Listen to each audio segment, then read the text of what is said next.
एक ऐसा नाम जिसे सुनते ही पावर का इमेज दिमाग में आता है। एक इंसान जिसने मार्शल आर्ट्स को दुनिया का जुनून बना दिया और फिर एक दिन अचानक से सब खत्म हो गया। लेजेंड बना लेकिन एंड एक राज बन गया। ये कहानी है ब्रूस ली की। 1940 में हांगकांग एक्टर फैमिली में जन्म लेने की वजह से ब्रूस बचपन में ही कैमरा के सामने था, लेकिन उसकी असली ट्रेनिंग लाइफ ने दी।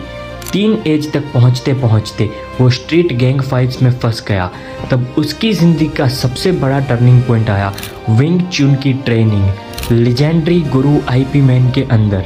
यहीं से एक फाइटर नहीं, एक फिलोसॉफी जन्म लेती है। सिर्फ फाइटिंग ही नहीं, 1958 में ब्रूस चाचा डांस चैंपियन बना। स्पीड, रिदम और कंट्रोल, ये तीन चीज़ें उसकी आइडेंटिटी बन चुकी थी। Martial art include all the combative arts like karate or karate, judo, Chinese kung fu or Chinese boxing। 1959 में वो अमेरिका सेटल हो गया। पढ़ाई के साथ साथ उसने अपनी मार्शल आर्ट्स टीचिंग शुरू की और धीरे धीरे एक नया अप्रोच डेवलप करने लगा। 1964 में लॉन्ग बीच टूर्नामेंट, एक डेमोन्स्ट्रेशन, सिर्फ 1 इंच की डिस्टेंस और पंच ऐसा कि लोग स्टन रह गए। 1 इंच पंच ने ब्रूस को ओवरनाइट सेंसेशन बना दिया।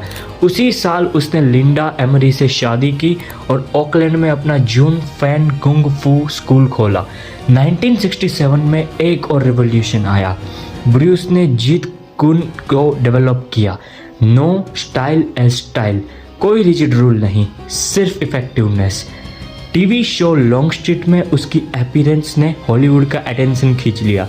1971 में ब्रूस हांगकांग वापस आया और फिर आई वो फिल्म जिसने सब कुछ बदल दिया, द बिग बॉस। उसके बाद Fist of Fury, the Way of the Dragon और एंटर द ड्रैगन, एक के बाद एक ब्लॉकबस्टर्स। ब्रूस सिर्फ स्टार नहीं रहा था, ग्लोबल फेनोमेनन बन गया। उसने अपनी प्रोडक्शन पार्टनरशिप भी शुरू की गोल्डन हार्वेस्ट के साथ। लेकिन जब सक्सेस अपने पीक पर था तब कहानी ने सबसे अनएक्सपेक्टेड टर्न लिया।